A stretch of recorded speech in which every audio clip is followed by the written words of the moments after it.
Bonjour, je suis vraiment désolé de ne pas être présent avec vous aujourd'hui pour la remise du prix de l'entrepreneur responsable organisé par le réseau PWN. Mais j'aimerais partager avec vous maintenant les grands principes d'un nouveau concept d'innovation que j'appelle le Jugad.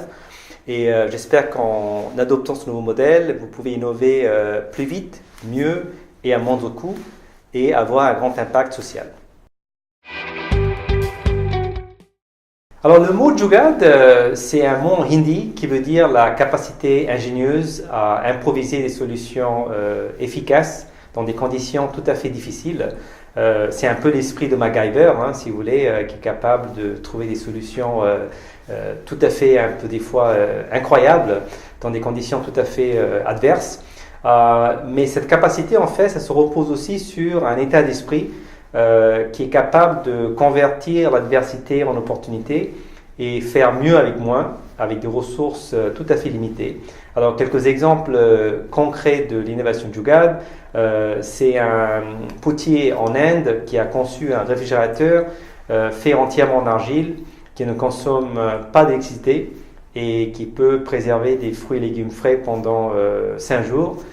Ou alors, c'est une couveuse pour bébés prématurés qui coûte 1% du coût des incubateurs bébés vendus en Occident, qui a été inventé justement par une entrepreneur, Jane Chen, qui en fait a étudié à Stanford et qui l'a inventé.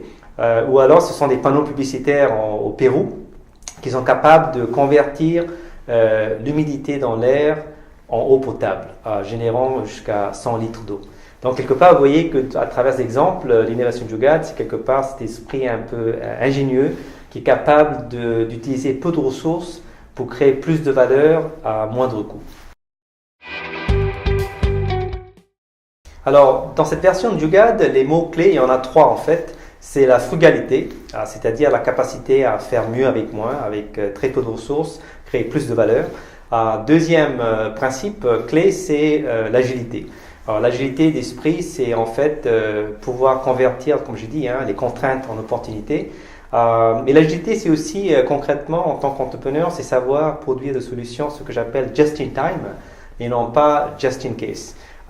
Aujourd'hui, moi je suis au Silicon Valley, on pratique beaucoup de just in case, c'est-à-dire qu'on invente des solutions très complexes juste au cas où ces fonctionnalités peuvent être nécessaires pour des clients. Just in time, c'est de commencer avec des besoins très précis des clients et concevoir une solution très simple mais très efficace qui répond uniquement à ces besoins clés et ensuite de manière itérative ajouter des fonctionnalités au fur et à mesure que les besoins évoluent. C'est ce que j'appelle just in time design qui contraste avec le modèle très coûteux d'aujourd'hui qui est un peu le just in case design. Moi, je passe beaucoup de temps en fait auprès des grands groupes parce que ce que j'essaie de faire comprendre, c'est que le mot entrepreneur, c'est pas une profession, c'est en fait un état d'esprit. Et ce que je vois, c'est que les grands groupes aussi doivent quelque part penser comme des entrepreneurs. Et on appelle ça l'intrapreneuriat, c'est-à-dire comment en fait amener cet esprit d'entrepreneur au sein des grands groupes pour qu'ils puissent innover de manière tout à fait frugale, agile et inclusif. Et j'interagis beaucoup avec des grands groupes en France, par exemple, avec SNCF, SNCF ou Renault-Nissan ou Air Liquide. Et il y a un besoin grandissant dans ces grands groupes de réinventer le modèle économique afin qu'ils puissent répondre aux contraintes d'aujourd'hui, tout d'abord, mais aussi à de nouveaux marchés. Alors, c'est un sujet qui m'intéresse et qui me passionne, c'est en fait le fait que la France, qui a conçu ce terme entrepreneur et entrepreneuriat, c'est quand même un terme français à la base, mais il est temps qu'on réinvente ce concept d'entrepreneuriat.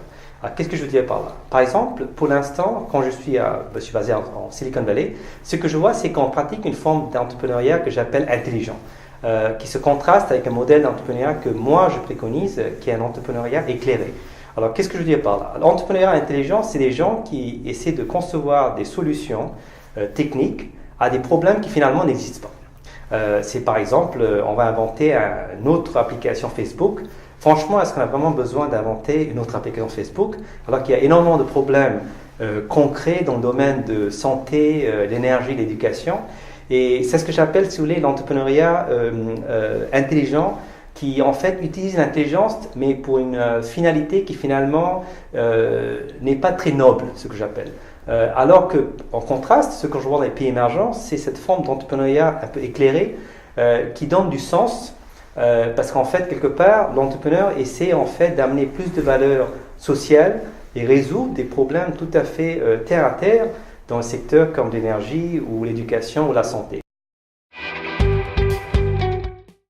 Je crois que dans les grands groupes en France, je vois qu'on est encore très obsédé par l'innovation technologique, alors que de plus en plus l'innovation va se porter sur les usages. J'aimerais bien qu'effectivement qu'il y ait un changement de mentalité en France, parce que ce soit l'État ou les grands groupes, on pense l'innovation de manière très top-down, alors que moi je préconise un modèle d'innovation qui est beaucoup plus bottom-up, beaucoup plus ouvert, beaucoup plus collaboratif.